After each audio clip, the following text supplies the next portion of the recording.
IT job కోసం try చేస్తున్నారా? Coding ట్యూటర్లో training తో పాటు స్టైఫండ్ అండ్ 100% జాబ్ గ్యారంటీ. నమస్కారం డాక్టర్ శ్రీ ఆచార్య అనంతకృష్ణ స్వామి గారు. నమస్కారం అండి. Thank you so much for the positive vibes.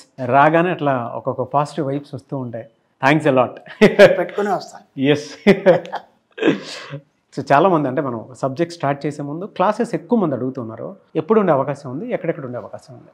అలాగే 1 సెప్టెంబర్ వచ్చి వైజాగ్, 8 సెప్టెంబర్ వచ్చి తిరుపతి, 15 సెప్టెంబర్ వచ్చి రాజమండ్రి అండి, 22 సెప్టెంబర్ వచ్చి హైదరాబాద్, 29 సెప్టెంబర్ వచ్చి అనంతపురం అండి, 6 అక్టోబర్ వరకు విజయవాడలో, అలాగే 27 అక్టోబర్ బెంగళూరు. అక్టోబర్ వరకు మన షెడ్యూల్ ఫిక్స్ అయిపోయింది. అంతే ఈగర్గా కూడా వెయిట్ చేస్తున్నటువంటి వాళ్ళు ఉన్నారు అందరూ.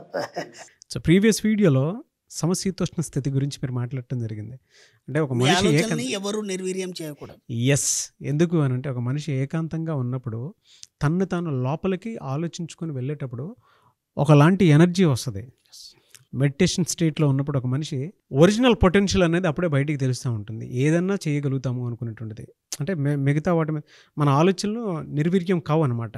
పూర్తి పరిపూర్ణమైనటువంటి ఆలోచనతో ఒక మనిషికి వచ్చేసిన తర్వాత దానికి తగ్గట్టే మనం ఏది అనుకుంటే జరగడానికి అవకాశం ఉండేలాగా ఉంటుంది. ఏ ఒక్కటి ఏది డిస్టర్బ్ చేసినా సరే ఆ డిస్టర్బెన్స్ అయిపోయి అది ఫెయిల్ అయిపోవడం జరుగుతుంది. ఎస్, సక్సెస్ కాకపోవడానికి కారణాలు అవే. అవును. ఒకటి బాగుంటే ఇంకోటి బాగుండదు, ఇంకోటి బాగుంటే ఇంకోటి బాగుండదు. వాటన్నిటి మనం సరి చేసుకొని పరిపూర్ణంగా ఉన్నప్పుడే అన్నీ సాధ్యమవుతాయి. 657 మనీ మంత్ర వీడియో. ఏ వీడియోలో ఏం చెప్తున్నారు? ఇక్కడ విచిత్రం ఏంటంటే డబ్బు ఎందుకు చిక్కట్లేదు. అంటే మనం డబ్బు మీద ఎన్నోసార్లు చెప్పుకున్నాం, ఎంత చెప్పుకున్నా తక్కువే కదా. ఎందుకంటే ప్రతి దగ్గర డబ్బే అవసరం కాబట్టి ఎప్పుడెప్పుడు మనకు ఐడియా వచ్చిన కొత్త కొత్త ఆలోచనలు అన్నీ కూడా మనం అందరికీ మనం తెలియజేయడం మన బాధ్యత కాబట్టి చెప్తున్నాం. డబ్బు ఎందుకు చిక్కడం లేదు, ఇది చాలా ఈజీ, చాలా సున్నితమైనది, దాంతోపాటు చాలా హార్డ్ కూడా.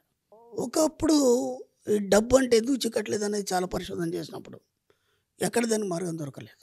ఈరోజు వద్దంటే డబ్బు వస్తుంది అందరికీ. వద్దంటే డబ్బు వస్తుంది. ఎలా వస్తుంది, ఎందుకు వస్తుంది అంటే ఒకసారి రావడం స్టార్ట్ అయింది. ఓకేనా, ఒకసారి రావడం స్టార్ట్ అయితే ఇక అది ఆగదు, దాన్ని ఎవడు ఆపలేడు. ఓకేనా, ఎవరితో సాధ్యం కాదు. ఇక అది వచ్చేంత వరకు మనం ఏం చేయాలి, ఎందుకు రావట్లేదు, దీని మీద మనం కొద్దిగా డిస్కషన్ చేద్దాం.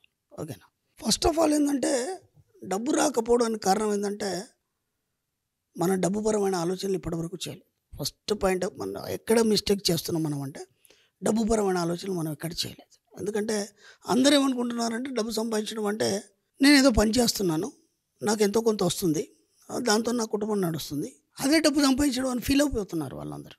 అది డబ్బు సంపాదించడం కాదు, అది వృత్తి. అది అంటే నీ జీవనాధారణ కోసం చేసే వృత్తి, అది లేదా ఒక పని ఏదన్నా కావచ్చు. ఇంతకుముందు మనకు రాజుల కాలంలో ఏంటంటే అక్కడ నీకు వృత్తి అనేది ఇచ్చేది కాదు.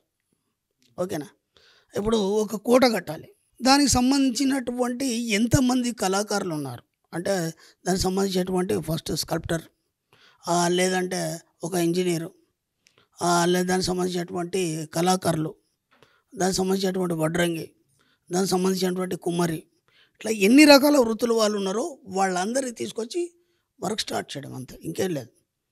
వాళ్ళకి ఏదో ఇవ్వడం లేదు, వాళ్ళ అవసరాలన్నీ రాజు వాళ్ళు పని చేసినందుకు సమకూర్చడం, అంతే తప్ప వాడంటూ సొంతంగా సంపాదించుకొని వాడు జల్సాలు ఆనందాన్ని అనుభవించడం అంటూ లేదు అప్పట్లో.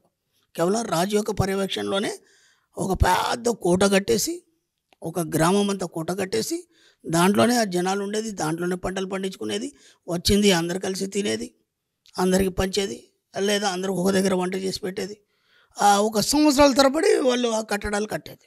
ఓకేనా, అప్పుడు డబ్బు మీద ఆలోచన లేదు, ఎందుకంటే అప్పుడు మొత్తం రాజు అధీనంలో ఉండేది. ఇప్పుడు ప్రజాస్వామ్యం వచ్చింది కదా. ఇప్పుడు ప్రజాస్వామ్యం ఎవరికి వాళ్ళు ఇండివిజువల్గా జీవించడం, స్వేచ్ఛగా జీవించడం అనేది వచ్చింది.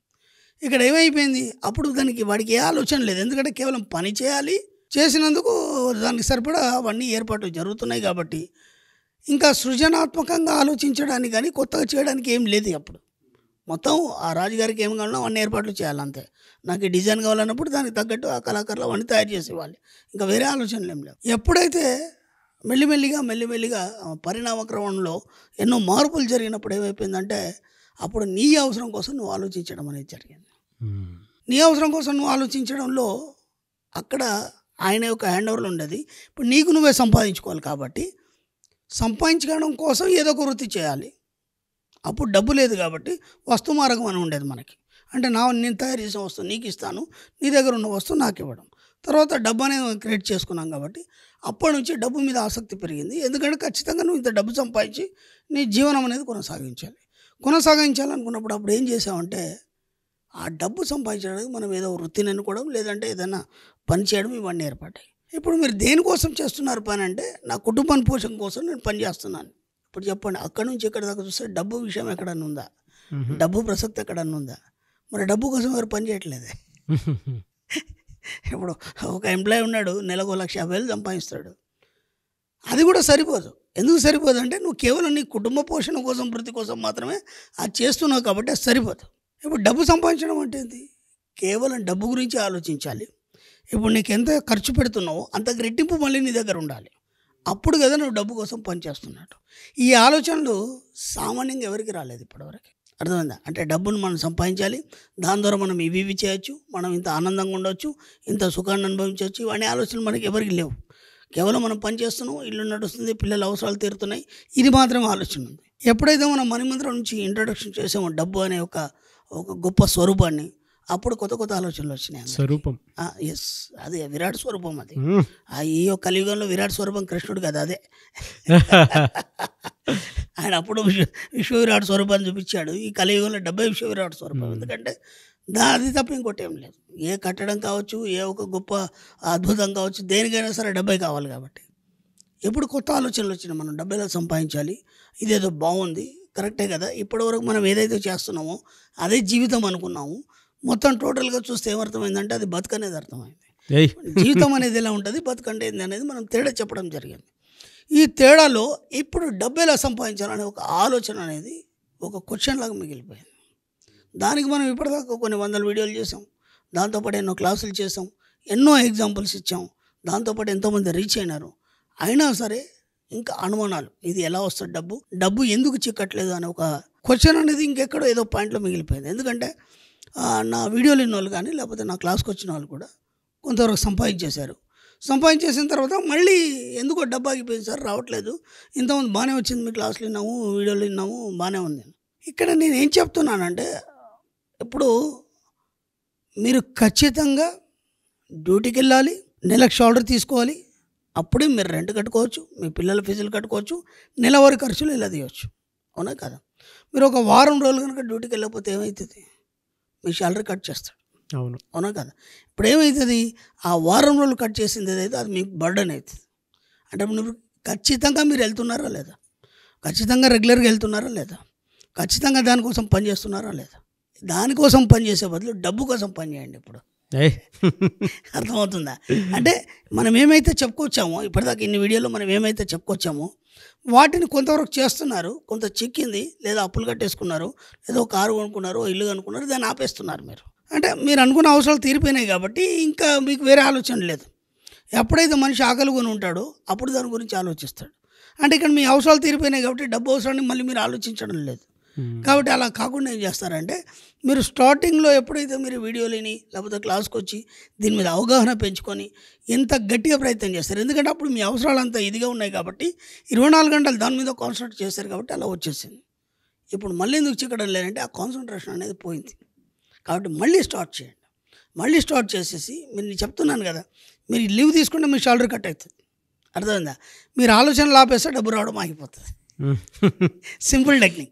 కాబట్టి వాటిని నిరంతరం ఎప్పటికీ పట్టుంచాడు. ఎందుకంటే ఎండ్ ఆఫ్ డెత్ కాదు కదా, తర్వాత జన్మలకు కూడా మనం బిల్డ్ చేసుకోవాలని మన సబ్జెక్ట్లో చెప్పడం జరిగింది. కాబట్టి డబ్బు ఎందుకు చెక్కడం లేదంటే మీ ఇక్కడ మెయిన్ మిస్టేక్ చేస్తున్నారు ఇదే. కాబట్టి దాన్ని కంటిన్యూ చేయండి, ఎక్కడ కూడా ఆపకండి. నిరంతరం డబ్బు సంపదపరమైన ఆలోచనలు కలిగి వాటిని ఎలా సాధించాలి, ఏమేమి అఫర్మేషన్ చేయాలి, ఎలా అఫర్మేషన్స్ రాసుకోవాలి, ఎలా అది మనకు చిక్కుతుంది, ఆ ఆలోచనలు నిరంతరం చేసినప్పుడు ఖచ్చితంగా మీతోనే ఉంటుంది డబ్బు, ఇంకా అది వేరుగా ఉండదు. అందుకే మనం ఏం చెప్పుకుంటామంటే, నా డబ్బు నా మంచి మిత్రుడు, నా ప్రతి అవసరాన్ని తీరుస్తున్నటువంటి డబ్బుకే కృతజ్ఞతలు. అయిపోయింది, ఎటుపోతే ఇక డబ్బు ఎప్పుడు మీతోనే ఉంటుంది. శ్రీకృష్ణుడు భగవద్గీత మోక్షం గురించి బోధించేటప్పుడు ఎలా ఉందో అలాంటి వైబ్స్ ఉన్నాయి మాట్లాడేటప్పుడు. అంటే గుర్తొస్తున్నాయి అన్నమాట ఆ విధంగా.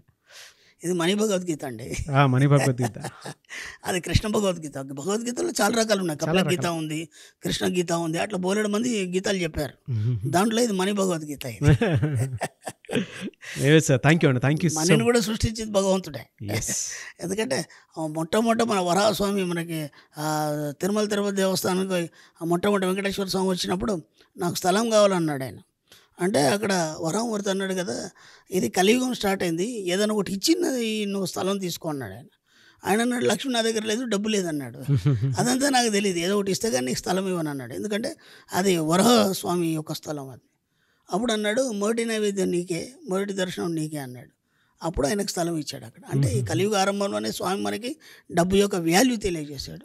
కాబట్టి మనం ఎందుకు దాన్ని పట్టుకోవద్దు, ఖచ్చితంగా దాంతో ముడిపడి ఉంది కలియుగం అంతా. Great sir. Anyways thank you అండి, thank you so much doctor Sriyacharya Anantakrishna Swami గారు. Thank you. సుమన్ టీవీలో మీ పర్సనల్ అండ్ బిజినెస్ ప్రమోషన్స్ కోసం కింది నెంబర్కి కాంటాక్ట్ చేయండి.